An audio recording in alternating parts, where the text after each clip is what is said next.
Hello, and welcome to Food Safety for Wash Pack Facilities, a training series brought to you by the CCE Cornell Vegetable Program. Implementing food safety practices in wash pack facilities is critical for ensuring that foodborne pathogens are not introduced or spread as produce is sorted, graded, washed, and packed.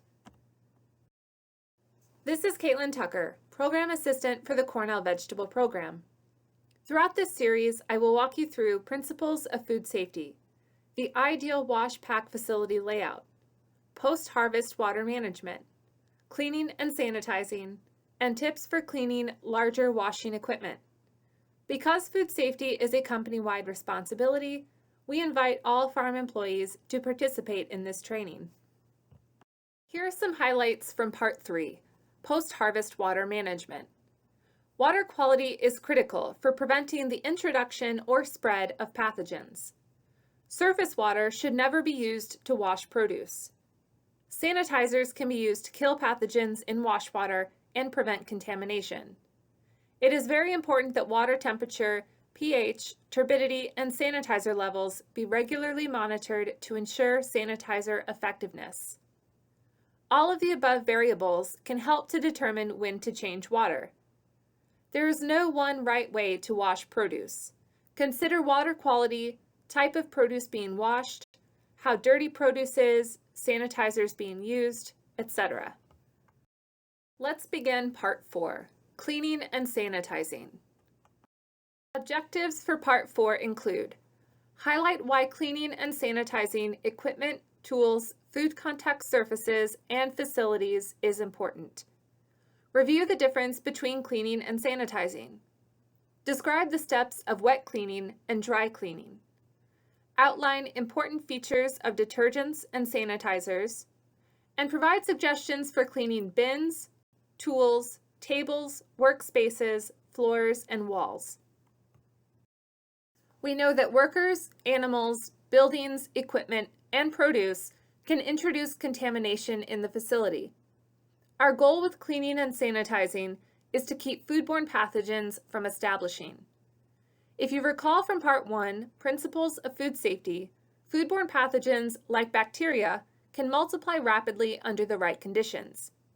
Bacteria form densely packed communities, and in order to protect themselves from harsh environmental conditions, they secrete a slimy glue-like substance that we call biofilms. This is similar to when you go to the dentist for your 6-month cleaning and have them remove dental plaque that comes from inadequate brushing and flossing. Dental plaque is a biofilm. Biofilms are particularly concerning in wash pack facilities because they can be found on living or non-living surfaces, and especially in cracks, crevices, and other harborage points on equipment and other food contact surfaces. The removal of dried debris, vegetable matter, soil, and oils with water, detergent, and scrubbing can help to reduce the buildup of biofilms. Because some bacterial cells may still remain after cleaning and scrubbing, it is important to follow up with a sanitizer to reduce the remaining bacterial count. But what do I mean by cleaning and sanitizing? The next few slides have been borrowed from the Produce Safety Alliance and effectively describe the difference between cleaning and sanitizing. Cleaning is defined as the physical removal of dirt or soil from surfaces. This may involve the use of clean water and detergent. Sanitizing is defined as the treatment of a clean surface to reduce or eliminate microorganisms, including foodborne pathogens. It is impossible to sanitize a dirty surface. Cleaning always comes first. If you use water in your wash pack line, you should follow the 6 steps of wet cleaning and sanitizing. Step 1. Pre-clean. Remove any obvious dirt and debris from the food contact surface. You may have to use brushes or scrubbies and water to loosen the debris. Step 2. Initial rinse. Rinse the surface with water to remove the loosened debris. Step 3. Clean. Apply an appropriate detergent for food contact surfaces and scrub the surface. The detergent will help to break down oils and biofilms left behind from foodborne pathogens. Step 4. Post-rinse. Rinse the surface with clean water, making sure to remove all of the detergent and soil. Step 5. Inspection. Check the equipment, tools, or food contact surfaces for any remaining soil or residue. Step 6. Sanitize. Use a sanitizer that is appropriate for use on food contact surfaces. Follow the label instructions. Rinsing may or may not be necessary. Let the surface air dry. Some produce operations do not typically introduce water into their pack lines. This may include the dry bulb onion industry or the almond industry. They do not use water to wash or clean produce, as this can significantly reduce shelf life or introduce post-harvest pathogens that can go on to reduce quality. Nonetheless, these industries should still clean and sanitize their equipment, facilities, and other food contact surfaces in order to comply with the Food Safety Modernization Act or other third-party auditing programs. Furthermore, regular cleaning and sanitizing can help to extend the lifespan of wash pack equipment. This can be done through dry cleaning and sanitizing. The 7 steps of dry cleaning are as follows. Step 1. Preparation. Gather all of the required tools, detergents, sanitizers, cleaning supplies, and personal protective equipment that you'll need. Step 2. Secure and disassemble equipment. Disassemble equipment as much as needed to adequately clean. Take belts off of conveyors, for example. Equipment that requires wet cleaning should be transported outside or into an area with a floor drain. Step 3. Dry clean. Manual cleaning with brushes and scrapers is one option.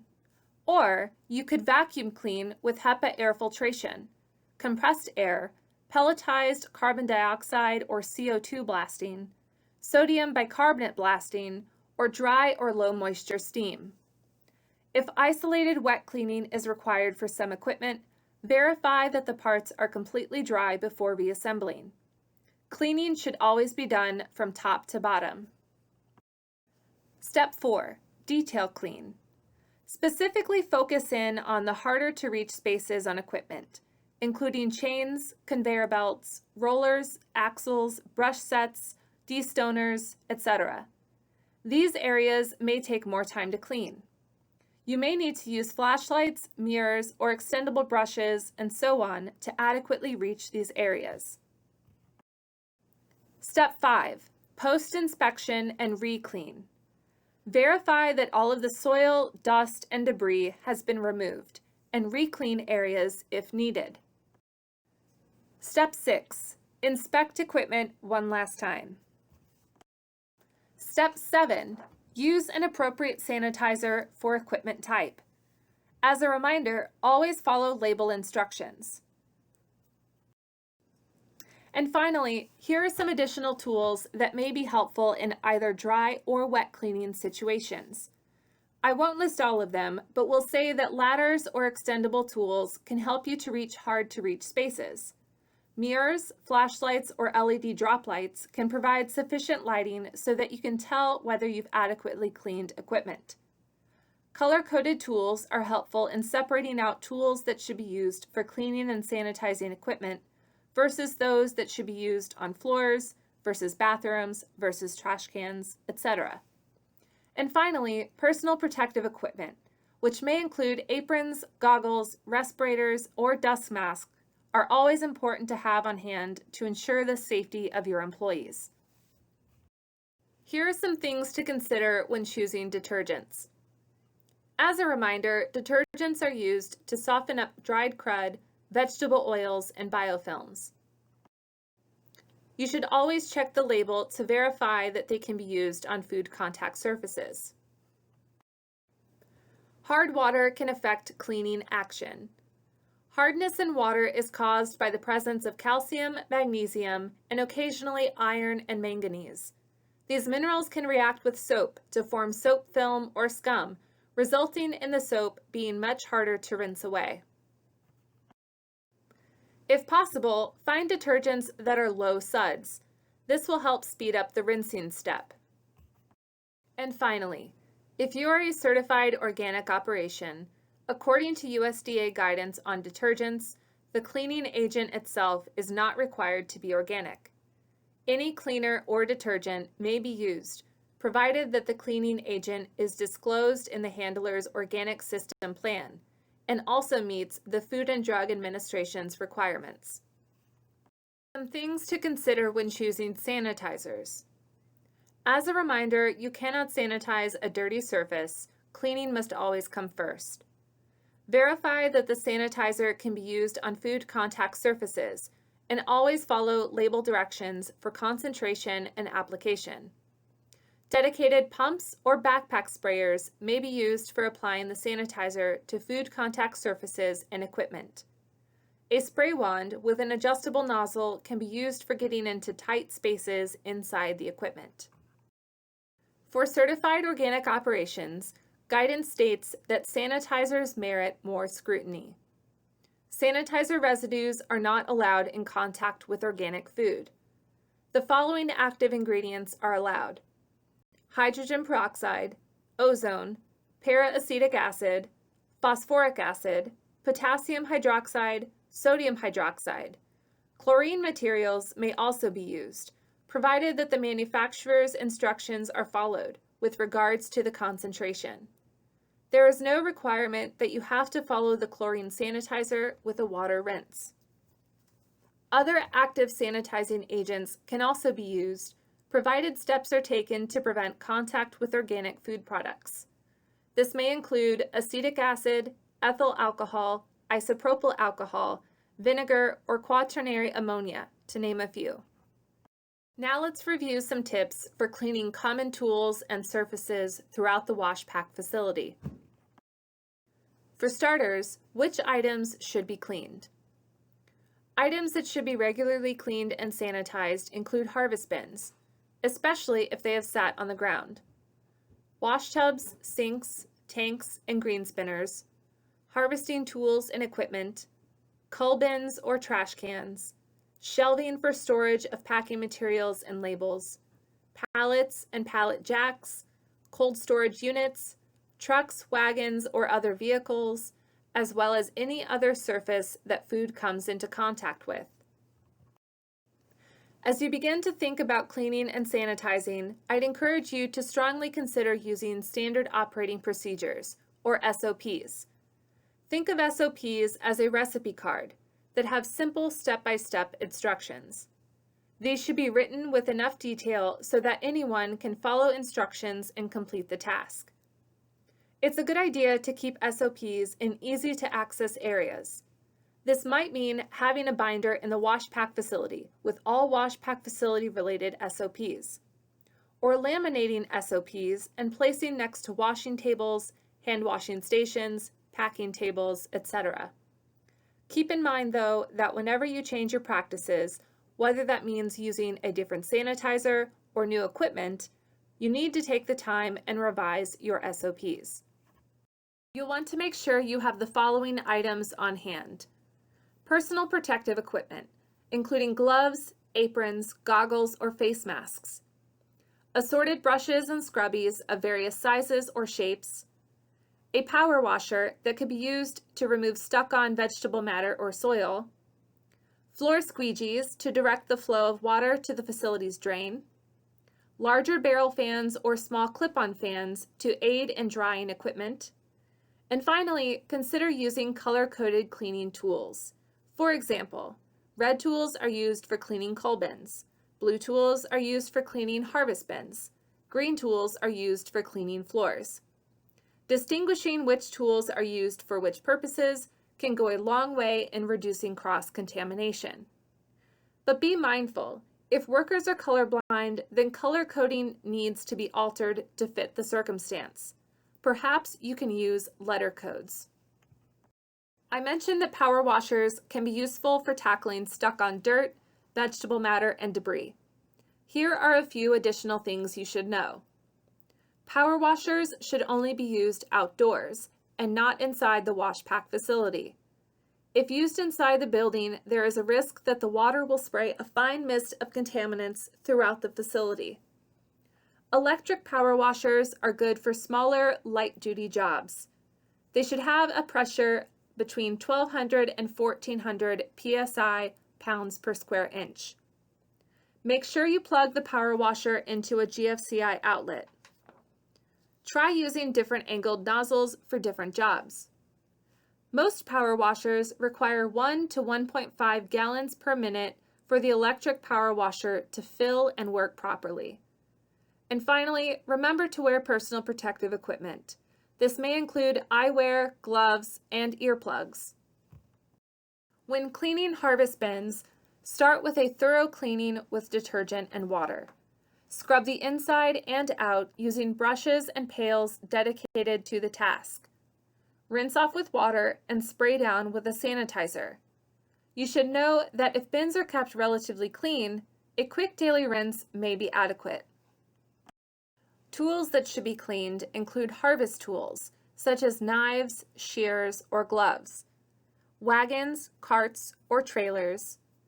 Be sure to rinse off the debris and scrub using a detergent mixture to remove dried-on material. Rinse again, sanitize, and hang up to dry in a location dedicated for harvest or trimming tools.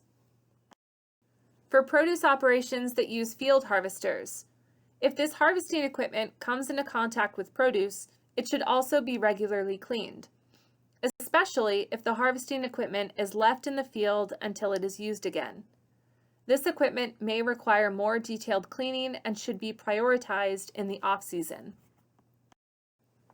For tables, all tables used for sorting, rinsing, and packing should be cleaned and sanitized. Pay special attention to harborage points.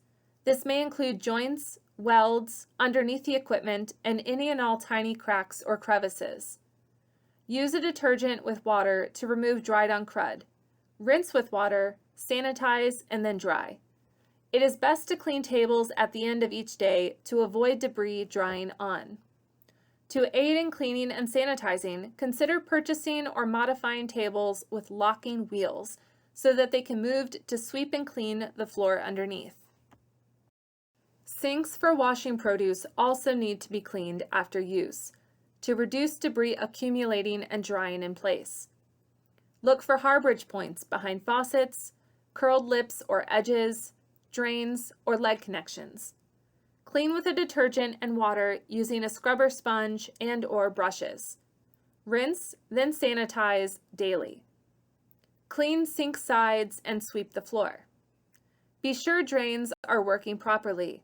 Clogs can back up and contaminate produce.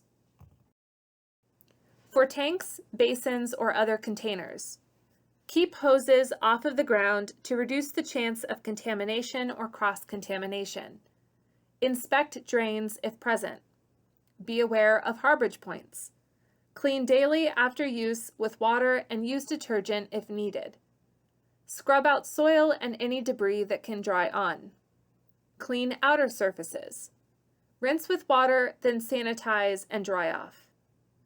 Be sure that you can move these out of the way to sweep underneath. Tank or sink aerators, also known as air bubblers, are often used for washing greens. When assembling the PVC piping, do not glue all of the pieces together so that you can disassemble for cleaning. Rinse off pipes and run water internally to flush out soil and debris. Sanitize and let dry. What about cleaning tools? I know this might sound strange, but cleaning tools should also be cleaned and sanitized. Otherwise, you risk cross-contamination every time you bring them out to clean equipment or food contact surfaces. This might include buckets, sponges, brooms, or scrub brushes. Be sure to set these tools aside in a designated space for drying and storage. Consider using color-coded tools that are only to be used for cleaning specific areas.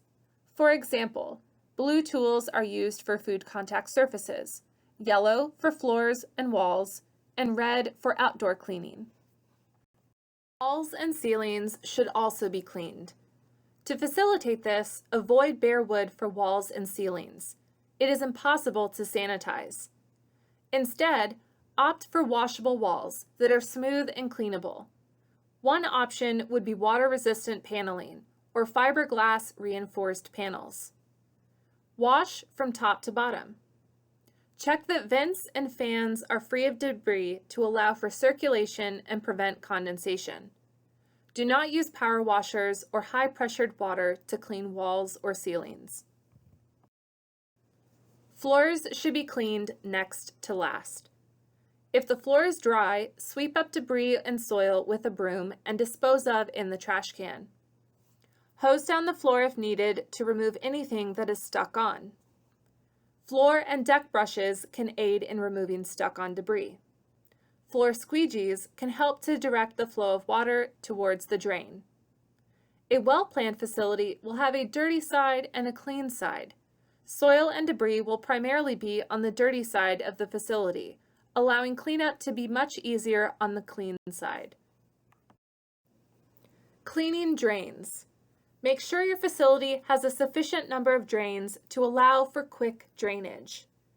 Drains need to be in good working order to prevent backflooding. They need to be cleaned out regularly to avoid clogging. Drains need to be cleaned sufficiently to avoid bacteria, such as Listeria, from becoming established. Squeegees should be used to move water off of the floor and into drains as needed. Floor squeegees should only be used for this purpose. And as a reminder, your squeegees need to be cleaned regularly as well. In general, once you've cleaned and sanitized a food contact surface, you should always follow up by drying. This helps to reduce moisture on surfaces, which can serve as a favorable environment for bacteria to live on. Fans can be on the floor and others can be hung up to speed up the drying process. Use fans with high velocity, such as barrel fans. Clip-on fans could also be used and be attached to parts of equipment to quickly dry internal parts. In summary, cleaning and sanitizing equipment, tools, and food contact surfaces is critical for preventing foodborne pathogens from establishing and/or spreading. Cleaning and sanitizing are separate steps. Dry cleaning is an option for those operations that do not typically introduce water into their wash pack lines. Efficient and thorough drying is important to eliminate moisture. Power washers are a useful tool but should be limited to outdoor use. Thank you to the Produce Safety Alliance for providing slides on the 6 steps of cleaning and sanitizing. For more information on the Produce Safety Alliance, you can visit producesafetyalliance.cornell.edu. Thank you for watching Part 4, Cleaning and Sanitizing. If you have any questions or would like clarification or help identifying resources, do not hesitate to reach out. You can reach Extension Specialist Robert Hadad via email at rgh26@cornell.edu or by phone at 585-739-4065.